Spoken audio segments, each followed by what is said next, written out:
So lumabas kami ngayon February 9 ngayon na. Alas 5 ng hapon. Ay, alas 5 na ba? Yan o. Bigla na lang natin nakita may cross. Yan o. Wala namang aeroplanong nagdadaan. Ayan o. Kanina nandito yung palipat. Palipat siya, ano, yan yung ulunan ngayon.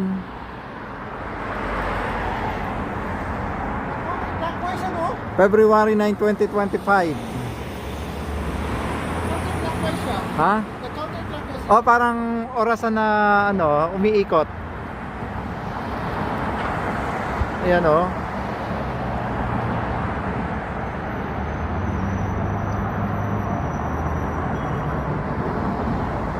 Oh, yan oh.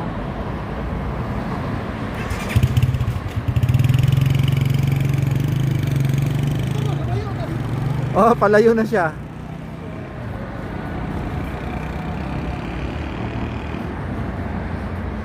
Ay, baka naman aeroplano. Ayun, may aeroplano. Pero ala namang usok. Laki namang usok niyan. Doon kasi mawala diretsyon. Oo. Saka, pag aeroplano, maliit lang yung usok. Yun, laki. Ulap siya eh, di ba? Di mo napansin pala? Ngayon ko lang nakita kanina nung lumabas ka. Oo. Nag-move siya guys. Oh, nagmo-move na siya paikot.